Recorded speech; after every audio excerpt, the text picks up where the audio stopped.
Bonjour à tous, j'espère que vous allez excellemment bien. Aujourd'hui on se retrouve pour faire la présentation du deuxième monument de la saison. On va faire la présentation du Tour des Flandres, parcours du côté de la course hommes et dames, les listes de départ bien entendu, mes favoris, et puis le programme télé, que ça soit en France métropolitaine ou que ça soit également du côté de la Wallonie et de la Flandre. Allez, n'hésitez pas à vous abonner, à réagir dans les commentaires, à mettre un pouce bleu, à partager la vidéo sur les réseaux sociaux, notamment auprès de vos proches. Si vous pensez que ça peut les intéresser, dans les commentaires, n'hésitez pas à me dire qui sont vos favoris, quelle est votre grosse cote, les coureurs que vous allez suivre pour cette course. Si vous avez les moyens et que vous voulez soutenir mon travail, vous pouvez faire un super thanks, ça se passe dans les commentaires.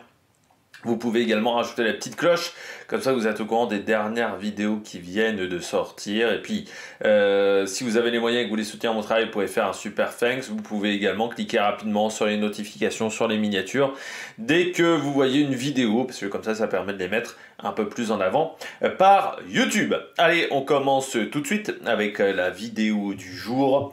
Ce tour des Flandres, pardon, le Ronde van Vlaanderen. Deuxième monument de la saison, et voilà, hein, chaque monument c'est un moment particulier de l'année, c'est toujours un moment important. Déjà parce que vous avez un cérémonial, surtout sur le Tour des Flandres, hein, il y a tout un cérémonial avec toute cette présentation des équipes qui se fait le matin, puis le départ, et puis les passages mythiques, hein, Vieux-Quarmont, Paterberg notamment. Du côté de cette course, le retour de Leikenberg, qui n'était pas présent sur le parcours l'an dernier, parce que forcément c'est une course marquée par les histoires, notamment Jackie Durand du côté de la France, mais forcément il y a eu Philippe Gilbert, il y a eu Alexander Christophe, il y a eu... Chaque édition a ses petites histoires, ses petites anecdotes qui font le sel de ces épreuves, hein, et tous les coureurs qui participent se souviennent des monuments qu'ils ont faits. Ils ne se souviennent pas forcément de certaines classiques, mais ils se souviennent des monuments, et puis ils se souviennent surtout de ce qui leur est arrivé lors de ces jours-là, parce que, à part pour les meilleurs, normalement vous avez toujours des courses où il se passe toujours des petits trucs, des petits problèmes, et c'est toujours assez compliqué. Ça fait partie des épreuves aussi que l'on veut finir, le Tour des Flandres. On s'en fout de finir hors délai, l'objectif est de finir. Un peu comme le Vendée Globe, vous savez, Denis Van Winberg, mais il y a un véritable objectif de vouloir terminer ce genre de course. Alors le Tour des Flandres, pour moi, peut-être le monument le plus dur en termes de parcours. C'est vrai qu'on a l'impression que le Tour des Flandres, que le Tour de Lombardie, il y a plus de dénivelé positif, il y a plus de kilométrage, sauf que je trouve qu'à chaque fois, le Tour des Flandres, c'est très compliqué, parce que vous avez les kilomètres de pavés, vous avez les monts, et vous avez le kilométrage global de la course. On est sur un parcours de 270-275 km, c'est plus long que Paris-Roubaix. Alors Paris-Roubaix, c'est fatigant parce que ça ne débranche pas de la journée, surtout ces dernières éditions. Mais du côté du Tour des Flandres, c'est peut-être le parcours le plus dur, parce que le Vieux-Quarmont, faut le passer à 3 reprises quand même. C'est pas anodin, et c'est vrai que c'est une journée qui est toujours très difficile. Du côté des coureurs, c'est surtout une journée qui a aussi une énorme amplitude horaire. On part à 10 heures, mais il faut savoir qu'on part quasiment aussitôt que Milan-San Remo, parce qu'on arrive aux alentours de 16h15, 16h30, pour laisser la place désormais à la course féminine. Mais il faut savoir que on arrive sur site à 9h, 8h30. Donc le réveil est extrêmement tôt, et c'est vrai que c'est plus habituel, parce que les grands tours, par exemple, on a plutôt tendance à partir aux alentours de midi. Il n'y a plus beaucoup de courses comme ça, on part le matin aussitôt, et notamment le Tour des Flandres, c'est toujours compliqué. Et puis, le début de course, c'est pas évident déjà, parce que souvent sujet au vent, alors même si c'est moins animé que Roubaix, parce que c'est vrai que maintenant, Paris-Roubaix, on est à 45 de moyenne tout du long. Et puis la deuxième partie de parcours, c'est vrai qu'après le deuxième passage du Vieux-Quarmont, là ça devient véritablement l'enfer. Les difficultés s'enchaînent en 40 km, c'est énorme, hein, l'enchaînement de difficultés qu'on aura à ce moment-là, et c'est ça qui est difficile. Pour gagner cette course, il faut être dans un bon jour. Contrairement à Paris-Roubaix, où Paris-Roubaix tu peux jouer stratégique, c'est-à-dire que parfois, c'est pas le meilleur qui s'impose à Roubaix. Stuart Grady, Johan van Semmeren n'étaient pas forcément les plus forts ce jour-là. Mais ils ont su jouer avec les éléments, ils ont su jouer avec la tactique, leur propre tactique, mais aussi la tactique des autres équipes. Le Tour des Flandres, il faut être dans les 5 meilleurs de la journée si tu veux gagner. Voilà, il faut même être dans les meilleurs.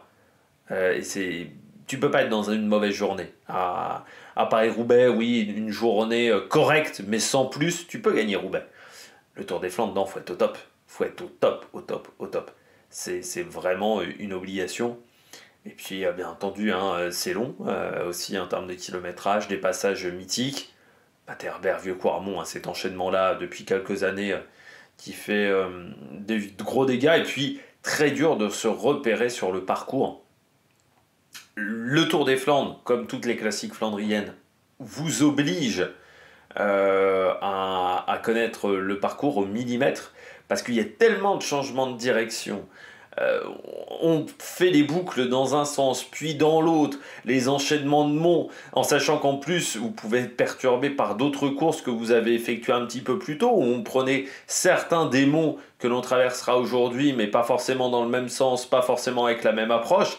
C'est extrêmement compliqué de ne pas se mélanger les pinceaux, de ne pas se mélanger quand on arrive au Tour des Flandres. Donc c'est vrai que c'est une course qui est très compliquée de ce côté-là, parce qu'on a souvent tendance à se mélanger un petit peu les pinceaux.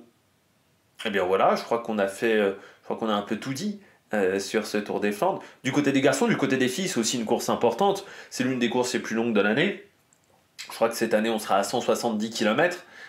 Donc c'est très long. Et puis, ça a été l'une des premières grosses courses à avoir une épreuve féminine. Et est-ce qu'on mise sur cette épreuve féminine parce que bon, certes, Milan-San Remo a eu une épreuve féminine, mais on misait pas beaucoup dessus. Le Tour des Flandres, il faut saluer même les organisateurs qui ont toujours mis quand même des moyens sur le cyclisme féminin, bien avant ASO par exemple.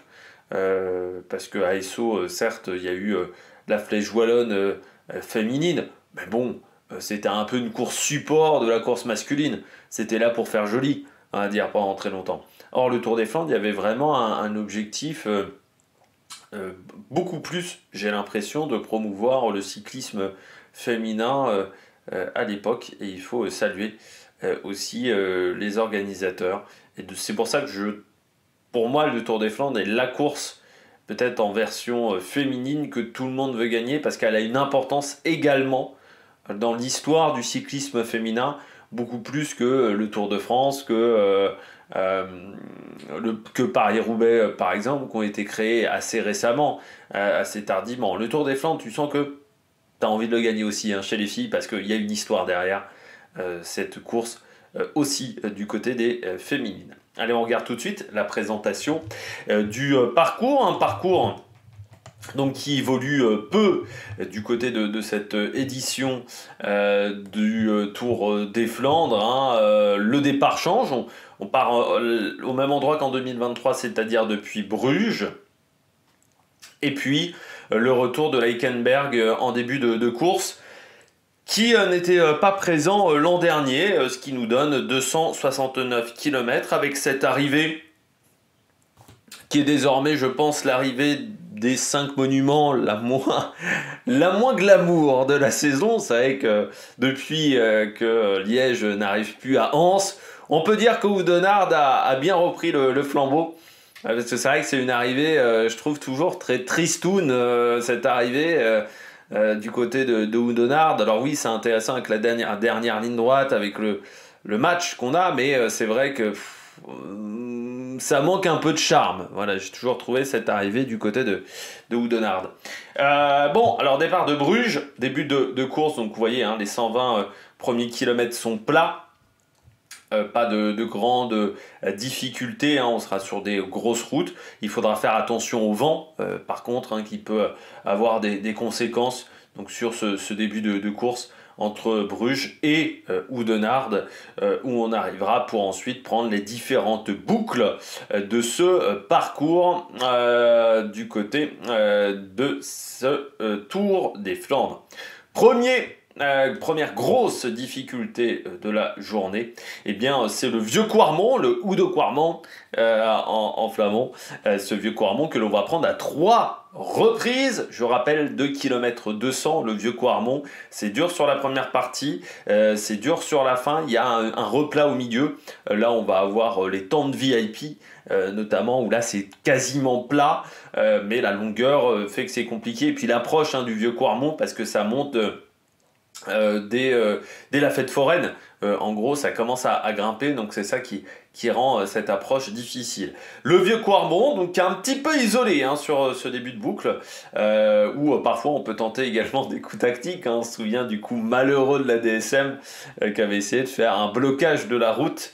Ça n'avait pas vraiment plu aux adversaires à ce moment-là, surtout pour finir, je crois, 37e ou un truc comme ça cette année-là. Je crois que c'est Degan Kolb qui avait fait le meilleur résultat de l'équipe.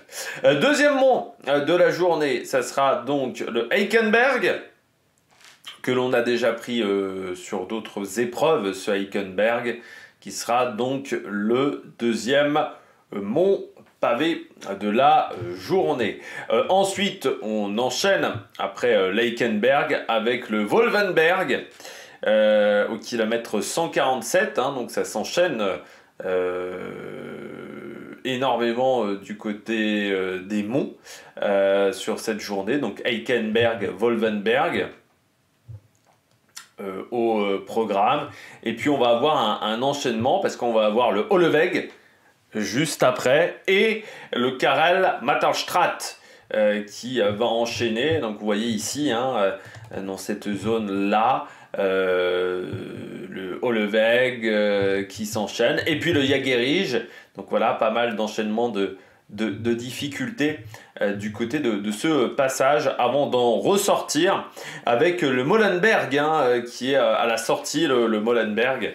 Donc entre le Heikenberg et le Jagerige, il y a une quinzaine de kilomètres.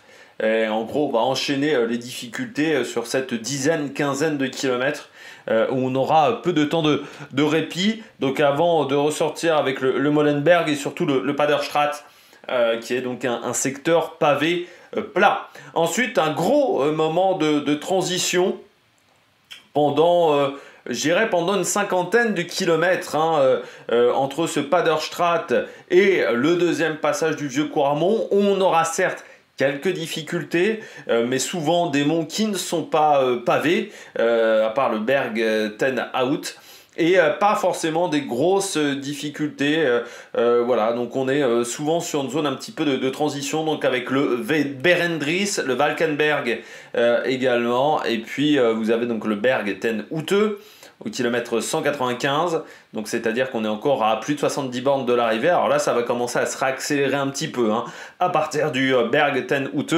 Le Nieuwe Kruisberg, aussi, la côte de Hoton, qui sera donc au kilomètre 204,5, c'est-à-dire qu'on sera à 65 km de l'arrivée. Et puis ensuite, c'est là où de nouveau tout va se réenchaîner, où tout va être de nouveau extrêmement compliqué. Avec donc le deuxième passage du vieux Quarmont, cette fois-ci enchaîné avec le premier passage dans le Paterberg. Donc ça c'est compliqué avec des gros pourcentages du côté du Paterberg. C'est 400 mètres, c'est très court, mais alors c'est extrêmement compliqué. Et puis ça sera les deux dernières côtes de la journée, donc ça permet de faire un petit repérage pour la fin de course. Ensuite, après cet enchaînement, donc vieux Quarmont, Paterberg, on a le Koppenberg. Là aussi, c'est extrêmement dur, le Koppenberg, enchaîné avec Maria Borestraat. Là, secteur pavé qu'on a vu, revu, le Maria Borestraat, pardon. Et puis le Steenbeckdries, là aussi compliqué, mais le Koppenberg. Vraiment, si vous avez jamais vu le Koppenberg, c'est monstrueux le Koppenberg. C'est le plus dur de ce qu'on peut trouver en pavé en Flandre. Voilà. Pour le dire gentiment, c'est monstrueux. C'est monstrueux cette petite montée là qui paraît insignifiante sur le graphique, mais qui est juste c'est juste un cauchemar, quoi. Cette montée, enfin, c'est juste extrêmement dur. Le Stettbeck Dries, là aussi, qu'il faut reprendre. Voilà, du côté des secteurs, parce que je rappelle qu'on a 19 secteurs différents, et puis on a également le Stachenberg et le Tyenberg qui sont dans cette région. Stachenberg, on est au kilomètre 230, et le Tyenberg au kilomètre 232 parmi les difficultés qu'il faut prendre. Voilà, le Tyenberg, vous le voyez, c'est le secteur marqué en 12 ici. Et puis ensuite, eh bien, on reprend le Udekrisberg qui s'enchaîne donc avec le Nieve. Non, avec le Udekrisberg et la côte l'enchaînement du Udekrisberg. Et puis on termine la journée bien avec le Vieux-Coarmont et le Paterberg pour finir. Le Paterberg qui est lors de son dernier passage. On est au Paterberg, au deuxième passage, au kilomètre 255, c'est-à-dire à 14-13 km de l'arrivée. Ensuite, on va avoir une descente un petit peu technique, et puis ensuite une énorme ligne droite pendant quasiment 10 km pour revenir du côté de Oudenarde. On regarde la course féminine. La course féminine donc, qui est plus courte. On enlève 100 km, donc notamment sur cette première partie de course, parce que là, on ne va pas partir de Bruges, mais de Oudenarde. On aura le secteur de Dorme également. Quelques difficultés différentes également entre les deux épreuves. On n'a pas le Heikenberg, par exemple. On passe par le Edelaresberg et puis le Wolverenberg. Et voilà, les deux premières sections sont un petit peu différentes. Et puis ensuite, on enchaîne un petit peu les difficultés du côté de ce parcours. Là aussi, la même fin avec le passage par le Vieux-Coarmont-Paterberg. Mais contrairement aux garçons, là, il n'y aura qu'un seul passage par cet enchaînement Vieux-Coarmont-Paterberg, comme on peut le voir. On regarde un petit peu la carte, comme je vous le disais, ici, tout est dans le même secteur. Hein. Ouais, là, on le remarque bien, tous les secteurs sont dans la même portion. On va regarder en un peu plus détaillé. Voilà la carte finale de la course. Donc le secteur de Dorme et puis ensuite le final. Vous voyez, c'est des multiples boucles. Donc comment ne pas se perdre là-dedans. C'est vraiment très très compliqué. Et puis donc le final, avec donc cette longue ligne droite qui nous emmène du côté de Oudenarde où il faut faire attention si notamment il y a du vent défavorable, parce que ça peut être très compliqué pour les coureurs. On va prendre la carte et on va regarder la météo désormais. La météo, grand soleil, alors là ça va être super. C'est vrai qu'on a du soleil en plus depuis quelques jours en Belgique, donc normalement pas de soucis du côté des secteurs pavés qui ne devraient pas être glissants. Par contre, la contrainte, c'est qu'on devra avoir des secteurs plutôt poussiéreux dans certaines portions. Alors même si, contrairement à Paris-Roubaix, normalement c'est un petit peu plus propre au niveau des secteurs, mais il faudra faire attention à la poussière, ce qui pourrait gêner de temps en temps la visibilité. Température assez fraîche quand même. Hein. Au mieux, on aura entre 12 et 15 degrés. Et en début de journée, il fera plutôt frais pour les coureurs. Donc faire attention, c'est vrai, c'est une journée longue, on part tôt, notamment du côté des garçons. Donc pour avoir des surprises sur les premières heures de course, à être obligé de se couvrir quand même pas mal. Et puis faire attention, on aura un fort vent d'est, 25-45 km/h. On a vu à travers les Flandres que ça a fait des dégâts. Vent d'est, c'est-à-dire vent qui va venir comme ça, donc défavorable du côté de la ligne droite de Oudenarde. Donc ça c'est important de le signaler pour le sprint. Le vent sera défavorable et ça veut dire que dans certains secteurs pavés, on pourrait essayer de faire des cassures, notamment dans certains secteurs qui sont extrêmement à découvert. Voilà, donc il faudra faire attention du côté de la course. On regarde tout de suite le palmarès de cette épreuve. Alors je rappelle que le Tour des Flandres existe depuis 1913, à l'époque reporté par Paul Deman devant Joseph Vandale et Victor Doms. Ça c'était en 1913. Une course qui donc a été interrompue pendant la Seconde Guerre mondiale. Par contre, c'est l'une des rares épreuves qui a eu lieu pendant la Deuxième Guerre mondiale. Il y a même des photos de l'époque. Je ne sais pas si vous avez vu des photos de cette période un peu sombre du Tour des Flandres où beaucoup de coureurs, enfin voilà, les organisateurs organisaient parce que voilà, pour un peu faire plaire aux nazis, mais parfois avec des cadavres sur le bord de la route. Il y a des images assez saisissantes, notamment 43-44. Où vous voyez limite des cadavres voilà, sur le bord de la route, enfin, c'est assez troublant.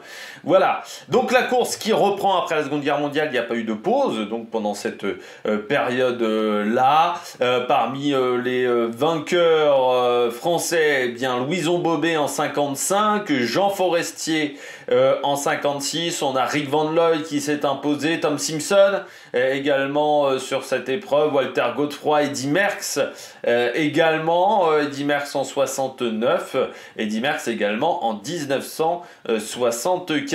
Roger de Vlaminck également vainqueur en 77, comme voilà donc Plancart, Godefroy, Yann Ras également, Michel Pollentier en 1980, si on remonte, Adrie Van Der Poel en 86, Claude Criquelion, le fameux Claudie Criquelion en 87, Sean Kelly, lui ne l'a pas gagné, 2 fois deuxième, Sean Kelly, Moser également ne l'a pas remporté, Bernard Hinault également n'a pas remporté cette épreuve. Le vainqueur français, dernier vainqueur français, bien entendu, Jackie Durand en 92 avec cette épopée en échappée. Vous avez Johan Mousseau, vainqueur en 95-98 du côté de cette épreuve. Bien entendu, la bagarre entre Tom Boonen et Fabian Cancellara, entrecoupée des 2 victoires de Steen de Volder. Balan, vainqueur en 2007, c'est sa deuxième plus grosse victoire avec le titre de champion du monde. Et puis parmi les derniers vainqueurs, parmi les 10 derniers vainqueurs, eh bien Alexander Kristoff, ça remonte déjà en 2015. Peter Sagan en 2016, bien entendu l'épopée de Philippe Gilbert en 2017 qui avait été impressionnant, qui était parti à 60 bornes de l'arrivée, Niki Terpstra en 2018, Bettiol en 2019 à la surprise générale devant Asgreen et Christophe, Van Der Poel lui a gagné en 2020, 2022 et 2024, Kasper Asgreen dans ce fameux duel face à Van Der Poel qu'il avait remporté en 2021 et puis Pogacar en 2023 face à Van Der Poel et Mats Pedersen. Dernier français sur un podium, c'était Valentin Madouas, c'était en 2022 qui avait battu notamment Pogacar.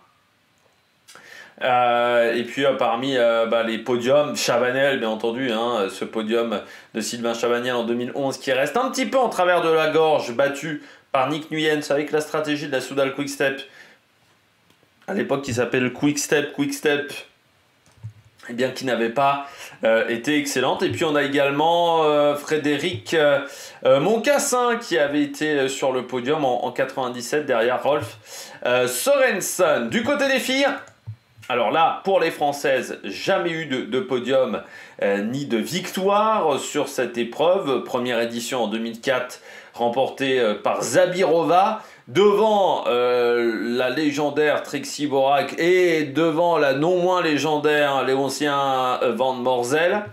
Parmi les vainqueurs, eh bien, Judith Arndt, Nicole Cook, Ina Yoko Teutenberg, la mère de Tim Thorne, Teutenberg, la famille Teutenberg,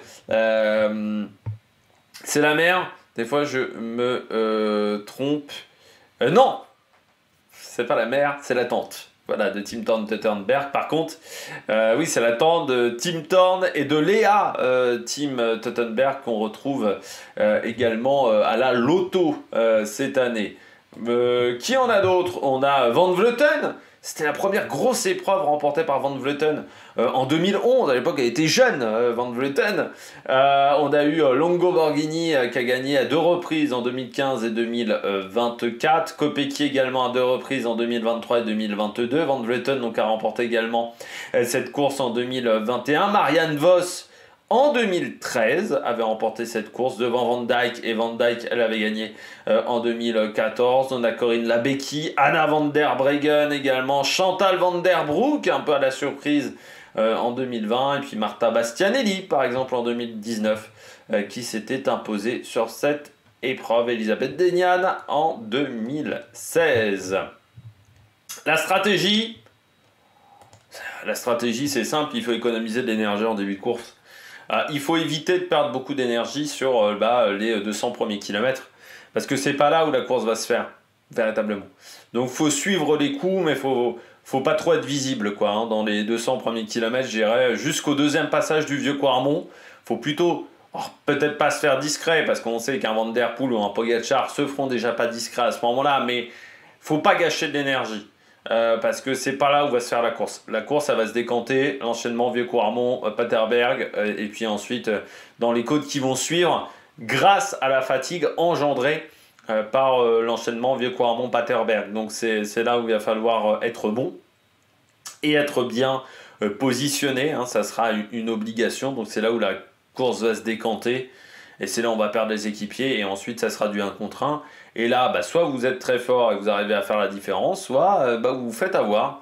Mais c'est quand même compliqué de se faire avoir sur cette épreuve, parce que normalement, les coureurs qui sont costauds sont quand même aux avant-postes, et puis un début de course un peu animé. Normalement, il y a toujours un petit peu de bagarre sur le début de course, mais l'échappée se fait quand même plus rapidement que sur Paris-Roubaix, où là, ces dernières années, ça débranche quand même assez près sur le début de parcours. Allez, on regarde tout de suite la liste de départ, les listes de départ. On va commencer par celle des garçons.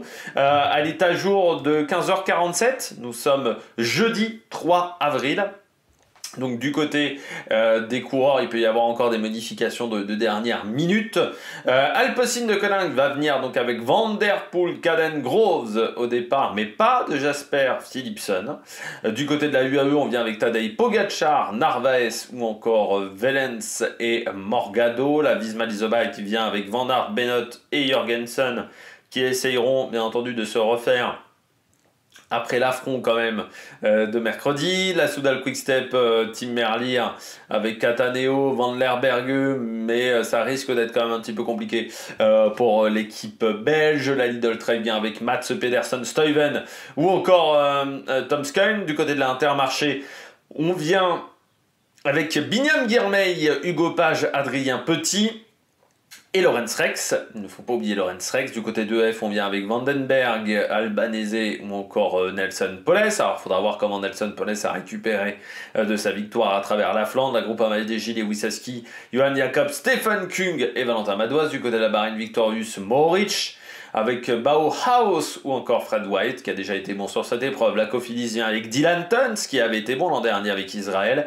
et de Rent ou encore Pitaliart. La Jayco Alula vient avec Michael Matthews ou encore Max Walscheid, Elmar Renders. Du côté de la Red Bull, Borans Grohe, Danny Van Poppel avec Oyer Lascano, Laurens Pitti, mais une équipe bien trop discrète depuis le début de saison. La Arkea BNB Hotel vient avec Arnaud Desmar, Capiot et Mozzato qui avait été sur le podium de cette épreuve l'an dernier. La Decathlon H2R viendra avec Oliver Nezen, avec Pierre Gottera, Pedersen ou encore Stefan Bisseker. La Astana XDS, Astana qui vient avec Davide Ballerini qu'on a vu du côté de Gand Wevelgem. Et il y aura également Mike Tennyson. Ineos vient avec Tarling, Sheffield ou encore Tobias Foss. Alors à un moment on nous avait annoncé Ghana.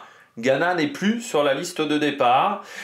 Du côté de la Movistar, on vient avec Garcia Cortina, Aolar ou encore Mathias Norsgaard. Du côté de la Picnic Postenel, de Kolb, Sean Flynn ou encore Naberman, mais on ne s'attendait pas à des miracles. La Q36 vient avec Nizzolo, Lippins ou Fabio Christen. La Lotto avec Van Edvelt. C'est un petit peu une surprise quand même de le voir là. Alex Segard sera là avec Ariane Livins.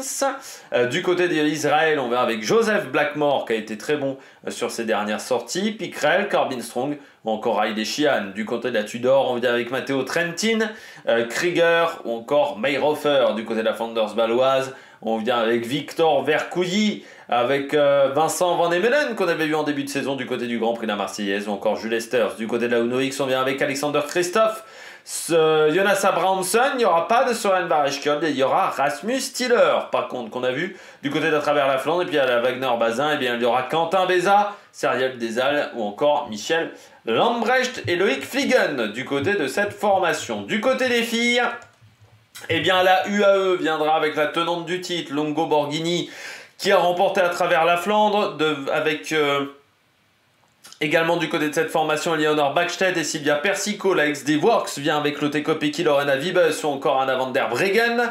Du côté de la Jane Suance, on va avec Justine Guiquière et Kim Lecourt, du côté, et Gladys Verholz également. Nevia Doma du côté de la Canyon SRAM et Cécile Trupp-Ludwig. On vient du côté de la Ceratizit avec deux Auteux ou encore Chassebeau. Du côté de la FDJ Suez, Elie Chabet, Adegest, Curigné, mais pas de Demi Vollering ni de Juliette Labousse, contrairement au Het Nieuwsblad. La Phoenix de Koning vient avec Puk Peters et Christina Schweinberger. Du côté de la Human Paravet Earth, on vient avec Catherine Schweinberger, Lydie Williams ou encore Romy Casper. Du côté de la Lidl Trek, on vient avec Lucinda Brandt, Anna Anderson ou encore Hélène Van Dyke. La Liv Alula qui vient avec Laetitia Paternoster ou encore Amber Pett et Rosemane Gagnon. Du côté de la Movistar, on vient avec Marlène Reusser, Jelena Erich. On emmène Kat Ferguson, parce qu'elle n'était pas encore sur la liste de départ il y a quelques heures, mais Kat Ferguson sera là.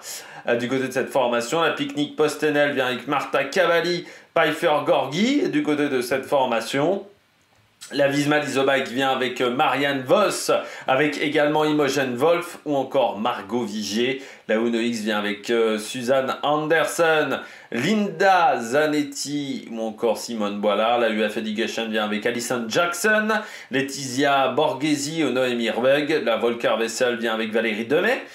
Du côté de cette équipe, et Maike Bogart. Du côté de la Cofidis, on vient avec Victor Berthaud, Géna Bugiac. Du côté de la Saint-Michel Préférence Homover 93, Alison Awan ou encore Lucie Faitius. Du côté de la Biping, Casagranda ou encore Grassi. Du côté de la Siniska, Siniska Cycling, Heidi France ou encore Phoebe Pop et O'Brien. Du côté de la DD Group, on vient avec Kato Casière ou encore Yona Van Damme. Je me demande si Casière c'est de la même famille que l'ancien pilote de rallye, Bernd Casière. Je crois que ça s'écrivait de la même manière, le pilote de rallye. Pour ceux qui auraient des informations, n'hésitez pas à me le mettre dans les commentaires. Du côté de la Lotto Ladies, on aura Léa Lynn Tottenberg ou encore Mickey Dox. La Coupe Repsol, India Granger ou encore Auxette qu'on a vu à travers la Flandre. Et puis la Das Hutchinson, Thompson Miller, Lucy Lee ou encore Ruby Hawks dans cette formation. Mes favoris pour cette course du côté des garçons, eh bien j'ai mis pas vraiment de surprise, je n'ai pas été très inspiré, Van Der Poel, Pogacar et Pedersen du côté des trois favoris. Je crois qu'on est assez d'accord tous là-dessus que ça serait quand même une grosse surprise de n'en voir aucun des trois sur le podium. Donc oui, Van Der Poel, Pogacar, Pedersen, on pense que ça va jouer de ce côté-là. J'ai rajouté quand même Jorgensen, j'y crois moyen. Pour tout vous dire, Jorgensen, je pense qu'il est plutôt sur la plante descendante depuis quelques courses, que la forme est un petit peu moins laxe sur Paris-Nice, mais bon, on mise quand même dessus. Et puis parmi les coureurs à suivre, Dylan Tuns, parce qu'il avait été très bon l'an dernier, Dylan Tuns, sur cette épreuve.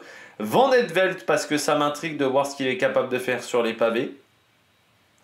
Je m'attends pas à des merveilles du côté de Van Etvelt, mais bon, je vais quand même suivre ça. Sheffield, j'ai été un peu déçu de son à travers la Flandre, donc je me dis, allez, je mise encore dessus. Et puis Madouas, parce que plus c'est long, plus il aime Madouas. Alors 270 km, normalement c'est pile ce qu'il adore. Au-delà de 250, c'est là où il est très bon, Madouas. J'ai shooté dans ma caméra. Donc voilà, du côté de cette épreuve, du côté de mes favoris chez les garçons, du côté de mes favorites chez les dames.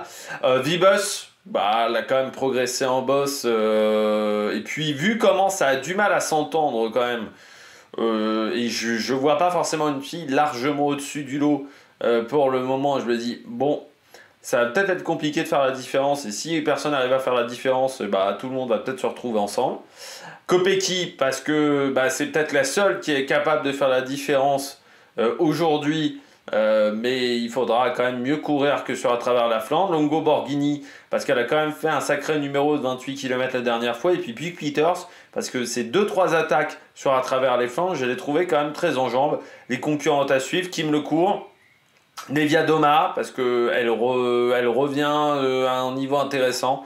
Et puis Zanetti et Reusser, on aurait pu mettre également Noémie Rugg, qui était pas mal sur ces dernières sorties. Du côté des horaires du programme télé, alors du côté des horaires, juste pour vous prévenir, donc le départ est à 10 h dimanche. Le premier passage du côté du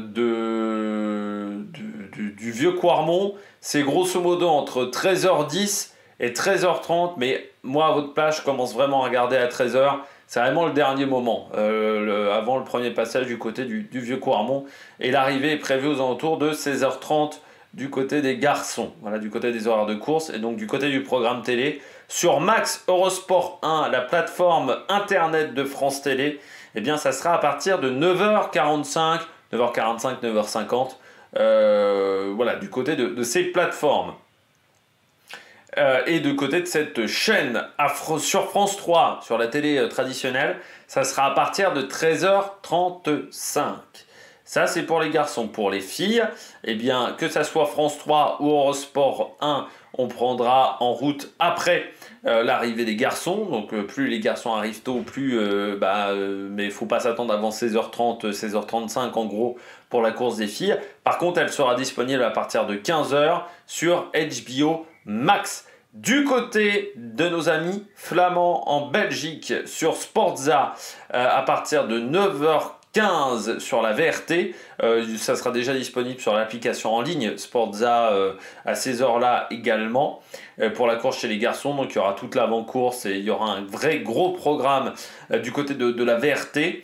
Avec un changement de chaîne en cours de journée pour revenir ensuite sur la chaîne principale de la VRT. Et puis la course des filles, elle sera disponible également sur la VRT, mais sur la deuxième chaîne de la VRT à partir de 15h. Et pour nos amis wallons, eh bien, il faudra aller sur RTL, sur les chaînes du groupe RTL. À partir de 10h15, il y aura même une émission avant-course à partir de 9h45 sur RTL Club. Et la course passera sur RTL TVI, donc la chaîne principale, à partir de 13h30 pour les garçons. Ils ne diffusent pas la course féminine, hein. RTL ne diffuse pas la course féminine, ce qui est bien dommageable, hein, du côté de la chaîne belge et pour nos amis wallons. Donc votre seule solution, c'est d'aller sur HBO pour voir Lotte Kopecky, mais il n'y aura pas la possibilité de voir Lotte Kopecky sur RTL, à part peut-être sur la plateforme en ligne, s'il y a une plateforme en ligne, du côté de cette chaîne. Eh bien, j'espère que vous avez aimé cette vidéo. N'hésitez pas à vous abonner dans les commentaires.